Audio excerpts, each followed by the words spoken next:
ఇక జూబ్లీ హిల్స్‌లో by elections చాలా హాట్‌గా అయితే జరుగుతున్నాయి. ఆల్రెడీ ప్రచారం చూస్తే అన్ని పార్టీలు కూడా పెద్ద ఎత్తున ప్రచారం చేస్తున్నాయి. అక్కడ బీఆర్ఎస్ ప్రచారాన్ని చూస్తే మొత్తం కేటీఆర్, హరీష్ రావు గారు ఇద్దరు కూడా మీదేసి చూపిస్తున్నారు. ఇక అధికార పక్షం కూడా చాలా దూకుడుగా అయితే వెళ్తుంది. ఆల్రెడీ ముగ్గురు మంత్రులు అక్కడనే ఉన్నారు. ఇప్పుడు చాలామంది ఎమ్మెల్యేలు ఇక మొత్తం రాష్ట్రంలో ఉన్నటువంటి కీలక నేతలంతా కూడా అక్కడనే జూబ్లీ హిల్స్‌లో ప్రచారం చేస్తున్నారు. ఎమ్మెల్యేలు, ఎంపీలు, ఇక రకరకాల కార్పొరేషన్ల లీడర్లు. ఇక నెక్స్ట్ మరి సీఎం కూడా రోడ్ షో చేయనికే మరి రెడీ అవుతున్నటువంటి నేపథ్యం ఉన్నది. ఇక బీజేపీ కూడా మరి కాస్త వెనకబడ్డట్టుగా అనిపించింది స్టార్టింగ్లో. కానీ బీజేపీ అనూహ్యంగా మరి ప్రచార పర్వంలో దూసుకుపోతుంది. ఇక కిషన్ రెడ్డి మొత్తం అక్కడనే తిష్టేసి మొత్తం నడిపిస్తున్నాడు. ఇక అధ్యక్షుడు రామచంద్రరావుతో సహా పార్టీకి చెందినటువంటి ఎంపీలు, ఇక ఎమ్మెల్యేలు, కీలక నేతలు అందరూ కూడా మరి అక్కడనే మొత్తం తిష్ట వేసుకొని మరీ ప్రచారం చేస్తున్నారు. వాళ్ళు కూడా చాలా రోడ్ షోలు ఇంటింటికి రీచ్ అవుతున్నారు. వాళ్ళకు సంబంధించి ఇంకా కొంత క్యాడర్ ఉంటుంది. మామూలుగా ఆర్ఎస్ఎస్ వాళ్ళు పెద్ద హడావిడి చేయకుండా లోపలనే వాళ్ళు ప్రచారం చేసుకుంటూ పోతున్నారు. ఈ నేపథ్యంలో మూడు పార్టీలు కూడా హోరాహోరీగా మరి అక్కడ ప్రచారం నిర్వహిస్తున్నాయి. ఇప్పటి వరకు మనం అనుకున్నది ఏంటంటే కాంగ్రెస్కు బీఆర్ఎస్కు మధ్యనే అక్కడ పోటీ ఉంటుందని చాలామంది చెప్పారు. చాలా సర్వే సంస్థలు కూడా చెప్పినాయి. కానీ అనూహ్యంగా ఇప్పుడు ఇంకో కొత్త సర్వే వచ్చింది. జెన్లోక్పోల్ చేసినటువంటి సర్వే మరి చాలా షాకింగ్ రిజల్ట్స్ ఇస్తుంది. మరి ఆ రిజల్ట్స్ చూద్దాం. నిజంగా ఈ జెన్లోక్పోల్ ఏంటి అనేది కూడా నేను కొంత రీసెర్చ్ చేసిన. మరి ఇది నమ్మొచ్చా లేదా, అసలు ఇది ఏంటి సర్వే అని. అయితే ఇది లాస్ట్ అసెంబ్లీ ఎన్నికల్లో, లాస్ట్ పార్లమెంట్ ఎన్నికల్లో దాదాపు ఈ సర్వే చెప్పినటువంటి రిజల్ట్సే దాదాపు మ్యాచ్ అయినాయి. దానికి సంబంధించి కూడా ఇక్కడ మనం చూడొచ్చు. ఇదిగో ఇక్కడ వీళ్ళు పిన్ కూడా వేసారు. మేము ఏదో ఆషామాషిగా చేసింది ఈ సర్వే కాదు. మరి లాస్ట్ లోక్సభ ఎన్నికల్లో మేము చేసినటువంటి సర్వే ఇక్కడ చూడొచ్చు మనం. ఇక్కడ జూన్ 1, 2024లో వాళ్ళు సర్వే చేసారు. ఎగ్జిట్ పోల్స్ ఇచ్చారు. మరి ఎగ్జిట్ పోల్స్ దాదాపు అంటే మనం చూసినాం అసలు ఎగ్జిట్ పోల్స్లో బీఆర్ఎస్కు రావు 0 సీట్లు వస్తాయని వీళ్ళు చెప్పారు. మరి ఎగ్జిట్ పోల్గా సంబంధించి కూడా ఇక్కడ మనం చూడొచ్చు. దానికి సంబంధించి మనం ఒకసారి చూద్దాము. అందుకే ఈ సర్వే మీ ముందుకైతే తీసుకురావడం జరిగింది. సరే, ఈ సర్వే రిజల్ట్స్ యాజ్ ఇట్ ఈజ్గా అయితాయా కావా అనేది మనం పక్కన పెడితే ఇక్కడ సరే ఒక సర్వే సంస్థ ఇచ్చినటువంటి రిజల్ట్స్ ఇట్లా ఉన్నాయని మీకు చెప్పేటువంటి ఉద్దేశమే. ఇక్కడ చూడవచ్చు మనం ఈ జెన్లోక్పోల్ సర్వే జూన్ 1, 2024 ఇది ఎగ్జిట్ పోల్స్ అయితే ఇచ్చింది. మరి ఇక్కడ చూడవచ్చు బీజేపీకి 8 నుంచి 9 సీట్లు వస్తాయని చెప్పింది, ఎంపీ సీట్లు. అప్పుడు ఎవరు నమ్మలే. అంటే చాలామంది అనుకున్నారు అన్ని రాకపోవచ్చులే, 3-4 వస్తాయి, బీఆర్ఎస్ కూడా 2-3 వస్తాయి, కాంగ్రెస్ కొంచెం ఎక్కువ వచ్చు అని చాలామంది అదే అంచనా వేసారు. కానీ వీళ్ళు ఇక్కడ చూడవచ్చు బీజేపీకి 8 నుంచి 9 సీట్లు వస్తాయని, కాంగ్రెస్కు 7 నుంచి 8 సీట్లు వస్తాయి, అదర్స్కు 0 to 1. ఇక అదర్స్ ఎట్లా ఎంఐఎంకి ఒకటి అది తీసి పెడితే అసలు బీఆర్ఎస్కు సీట్లే రావని ఇది దాదాపు క్లియర్గా చెప్పినటువంటి సర్వే ఇది. అంతకుముందు అసెంబ్లీ ఎన్నికలకు సంబంధించి కూడా నేను చూసిన, అది కూడా దాదాపు కాంగ్రెస్కి ఒక 60 చిల్లర సీట్లు వస్తాయి, వీళ్ళకు ఒక 30-40 సీట్లు వస్తాయి, బీజేపీకి ఒక 10 నుంచి 15 వస్తాయని వీళ్ళైతే ఇచ్చినటువంటి పరిస్థితి అయితే ఉంది. దాదాపు అప్పుడు కూడా వీళ్ళ సర్వే రిజల్ట్స్ కరెక్ట్ అయినాయి. ఎప్పుడు కూడా ఎగ్జిట్ పోల్స్ అయితే కరెక్ట్ అయినాయి. మరి ఇప్పుడు కూడా కరెక్ట్ కావాలని ఏం లేదు. కాకపోతే ఈ సర్వే సంస్థ 2 సార్లు కరెక్ట్ రిజల్ట్స్ ఇచ్చినటువంటి నేపథ్యంలో ఇప్పుడు జూబ్లీ హిల్స్లో కూడా వీళ్ళు సర్వే రిజల్ట్స్ ఇచ్చారు.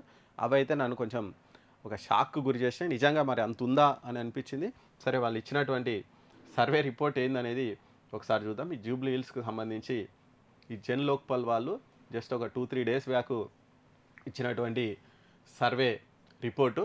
ఇక్కడ సర్వే రిపోర్ట్లో ఇక్కడ అనూహ్యం ఏంటంటే, మనం ఇన్ని రోజులు కూడా మనం ఏమనుకున్నాము, జూబ్లీ హిల్స్లో ఫైటు ఐఎన్సీకి ప్లస్ బీఆర్ఎస్కు మధ్య జరుగుతుంది. ఎందుకంటే బీఆర్ఎస్ వాళ్ళు అక్కడ వాళ్ళ సిట్టింగ్ సీటు, దాంతోపాటు వాళ్ళ కుటుంబ సభ్యులకు అక్కడ టికెట్ ఇచ్చారు. ఎప్పుడో అందరికంటే ముందు క్యాండిడేట్ని అనౌన్స్ చేశారు. వాళ్ళు నియోజకవర్గ వ్యాప్తంగా తిరుగుతున్నారు. దాంతోపాటు మరి కేటీఆర్, హరీష్ రావు గారు కూడా అక్కడ తిరుగుతున్నారు. గతంలో వాళ్ళు చేసినటువంటి అభివృద్ధి చెప్పుకుంటున్నారు. దాంతోపాటు ఈ ఎమ్మెల్యే వరుసగా 3 సార్లు గెలుస్తూ వచ్చింది కాబట్టి ఆయనకు క్యాడర్ ఉంటుంది.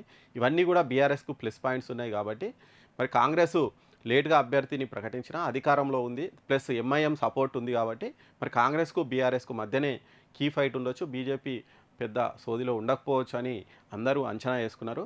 కానీ ఈ సర్వే మాత్రం మరి అంచనాలను మించి ఇక్కడ వేరే రిపోర్ట్ అయితే ఇచ్చింది. ఇక్కడ కీ ఫైటు ఐఎన్సీ వర్సెస్ బీజేపీగా ఉండబోతుందని చెప్పింది. మరి బీఆర్ఎస్ను తీసి 3rd ప్లేస్కి వేసేసింది ఈ సర్వే. మరి నిజంగా వాళ్ళు గ్రౌండ్లో మరి ఏం చూసిరు ఏంటి అనేది మరి వాళ్ళు క్లారిటీ ఇవ్వలేదు. కాకపోతే వీళ్ళ సర్వే రిపోర్టు ఏంటి అంటే, అక్కడ కాంగ్రెస్ వర్సెస్ బీజేపీ ఫైట్ నడుస్తుంది. బీఆర్ఎస్ థర్డ్ ప్లేస్కు పడిపోయింది అనేది ఒక షాకింగ్ న్యూస్ని అయితే చెప్పింది జెన్లోక్ పోల్ సర్వే. మరి నిజంగా అటువంటి పరిస్థితి ఉందా లేదా అనేది మనమైతే చూడాలి. ఇక్కడ చూస్తే కాంగ్రెస్ గెలుస్తుంది అని చెప్పింది ఈ సర్వే. కాంగ్రెసే గెలుస్తుంది అక్కడ సీటు అని చెప్పింది. మరి దాదాపు 39% ఓట్లు కాంగ్రెస్కు పోల్ కాబోతున్నాయి. మరి కాబట్టి ఇక్కడ కాంగ్రెస్ క్లియర్గా గెలిచే అవకాశం ఉందని ఈ సర్వే చెప్తుంది. కానీ అనూహ్యంగా బీజేపీ సెకండ్ ప్లేస్లోకి వస్తుందంట 34% ఓట్లతోటి. మరి నిజంగా 34% ఓట్లు కనుక నిజంగా ఈ జూబ్లీహిల్స్లో బీజేపీ తెచ్చుకోగలిగి సెకండ్ ప్లేస్లో ఉండి థర్డ్ ప్లేస్కి బీఆర్ఎస్ కనుక పడిపోతే ఈ సర్వే రిజల్ట్ను బట్టి అట్లే ఇదే విధంగా వాస్తవం కూడా అట్లే కనుక ఉంటే మాత్రం మరి నెక్స్ట్ రాజకీయ పరిణామాలు చాలా వేగంగా మారే అవకాశం ఉంది తెలంగాణలో. ఎందుకంటే బీజేపీ మీద సరే బీజేపీ నిజంగా మొన్న ఎలక్షన్లలో ఎంపీ సీట్లు మంచిగా తెచ్చుకుంది. కానీ ఆ తర్వాత మళ్ళీ వాళ్ళల్లో వాళ్ళు కొట్టుకునుడు, ఆ అధ్యక్షుని మార్పు లేటు కావడము, ఇక రకరకాల కారణాలు ఇప్పటికి కూడా ఎంపీలకు ఎమ్మెల్యేలకు పడదు, ఎంపీలు పోయి డైరెక్ట్గా తీరుతూ ఉంటారు. ఇక రకరకాల కారణాలు అంటే క్యాడరు ఉన్నప్పటికీ వాళ్ళు ఓట్ల రూపంలో మార్చుకోవడం కష్టమవుతుంది అని ఇప్పటివరకు ఉన్నటువంటి అంచనాలు ఏవైతే ఉన్నాయో ఒకవేళ నిజంగానే కనుక 34% ఓట్లు బీజేపీకి వచ్చి సెకండ్ ప్లేస్లో కనుక నిలబడితే మాత్రం ఇక బీజేపీ ఇక నేను అనుకుంటున్నాము ఇక బీజేపీని ఆపడం ఎవరితరం కాకపోవచ్చు. ఎందుకంటే ఇక పరిణామాలు చాలా వేగంగా మారుతాయి. ఎందుకంటే జూబ్లీహిల్స్ అనేది ఒక మామూలు నియోజకవర్గం కాదు. అక్కడ దాదాపు 130,000 ఓట్లు మైనార్టీ ఉన్నాయి, మిగిలిన హిందూ ఓట్లు ఉన్నాయి. మరి హిందూ ఓట్లు ఆ 130,000లో బీజేపీకి పడేవి చాలా తక్కువ. పడితే 1-2 ఏదో పడితే చాలా తక్కువ పర్సెంటేజ్ 1-2% వేసుకుంటే వేసుకోవచ్చు. కానీ మ్యాక్సిమం వీళ్ళకైతే బీజేపీకి వేయరు.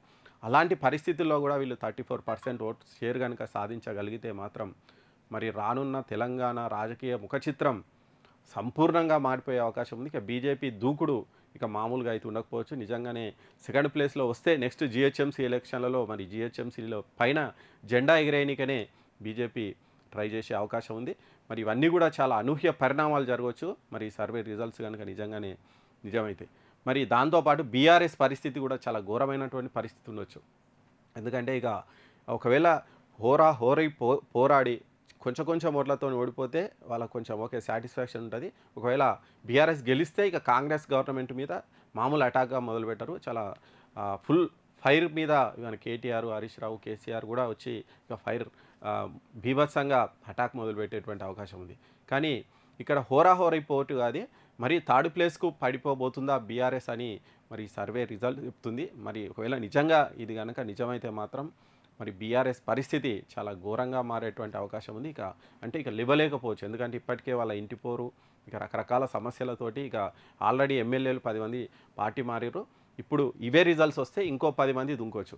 అక్కడ కాంగ్రెస్కు దుంకుతారా, బీజేపీకి దుంకుతారా, ఎక్కడైనా దుంకొచ్చు. ఆ ఉన్న పరిస్థితి ఘోరంగా అయ్యేటువంటి అవకాశం ఉంది. ఎందుకంటే ఈ 2 ఇయర్స్లో వాళ్ళు ఏదైతే అంతో ఇంతో మేము ప్రజా ఆమోదం కూడగట్టుకున్నాము ఈ 1.5 ఇయర్లో ఎంపీ ఎలక్షన్లు అయిపోయిన తర్వాత ఈ 1 ఇయర్లో ఏదైతే అనుకుంటుర్రో అది కూడా నిజం కాదు అని తెలిస్తే మాత్రం మరి చాలా దారుణమైనటువంటి పరిస్థితులు ఉండొచ్చు. బీఆర్ఎస్ ఉనికికే ప్రమాదం వాటిల్లేటువంటి అవకాశం ఉంది. ఇక మేబీ అనుకుంటే ఇక జిహెచ్ఎంసీలో ఇక పోరాటం మొత్తం కాంగ్రెస్ వర్సెస్ బీజేపీ అన్నట్టు సాగే అవకాశం అయితే ఉంది. నిజంగానే ఈ సర్వే రిజల్ట్స్ కనుక నిజమైతే ముఖ్యంగా ఈ సర్వే రిజల్ట్స్ మరి ఇక్కడ ఈ ఓట్ షేర్ కూడా చూడొచ్చు మీరు. ఓన్లీ 23% ఓట్ షేర్ మాత్రమే బీఆర్ఎస్కు పడుతుంది అని కూడా వీళ్ళు చెప్తున్నారు. మరి నిజంగా ఈ సర్వే మరి ఇదే పద్ధతిలో కనుక రిజల్ట్స్ కనుక వస్తే నెక్స్ట్ రాజకీయ పరిణామాలు మారే అవకాశం ఉంది. రాష్ట్రంలో రాజకీయ ముఖ చిత్రం మారే అవకాశం ఉంది.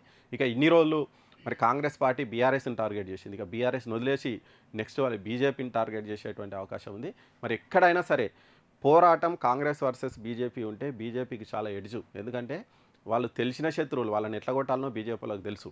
కాబట్టి ఈ సెకండ్ ప్లేస్ కనుక బీజేపీ వస్తే వాళ్ళు ఫస్ట్ ప్లేస్కు పోవడం పెద్ద పని కాదు వాళ్ళకు. అదే మరి జూబ్లీహిల్స్ బై ఎలక్షన్లో మరి షాకింగ్ సర్వే అయితే మరొకటి బయటకు వచ్చింది.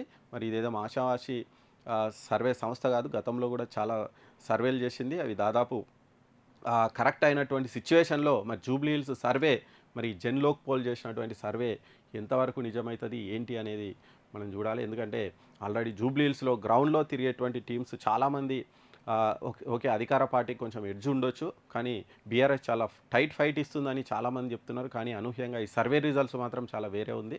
ఇక బీఆర్ఎస్ థర్డ్ ప్లేస్కి పడిపోతుంది, బీజేపీ సెకండ్ ప్లేస్కి పడిపోతుంది అని ఈ సర్వే అయితే చెప్తుంది.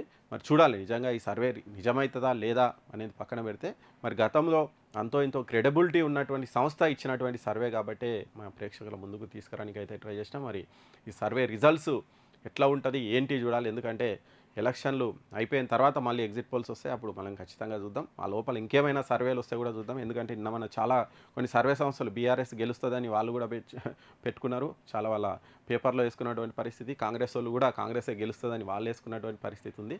మరి ఈ సర్వే సంస్థ చేసినటువంటి ఈ రిపోర్ట్ ప్రకారం అయితే మరి ఇక్కడ జూబ్లీ హిల్స్లో బీఆర్ఎస్ థర్డ్ ప్లేస్కి పడిపోతుంది, కాంగ్రెస్ ఎడ్జ్లో ఉంది, కానీ సెకండ్ ప్లేస్లో బీజేపీ ఉంది. హోరాహోరీ టఫ్ ఫైట్ ఇస్తుందని అయితే చెప్తున్నారు. మరి నిజంగానే లంకల దీపక్ రెడ్డి గారు కనుక అంత టఫ్ ఫైట్ ఇవ్వగలిగితే మాత్రం మరి రాష్ట్రంలో బీజేపీ దశ మారుతుందని చెప్పొచ్చు. మరి బీఆర్ఎస్ గడ్డు పరిస్థితులను ఎదుర్కొనే అవకాశం ఉంది. కాంగ్రెస్ ఇప్పుడు గెలిచినా భవిష్యత్తులో వచ్చినటువంటి ఈ ఆత్మీయ ప్రియ శత్రువు ఎవరైతే సెకండ్ ప్లేస్కి వచ్చిందో ఇక ఆ శత్రువుని ఎదుర్కోవడం ఎట్లా అనేది ఇంకా వాళ్ళకు ఇంకా కొంచెం కష్టమయ్యేటువంటి అవకాశం అయితే ఉంది.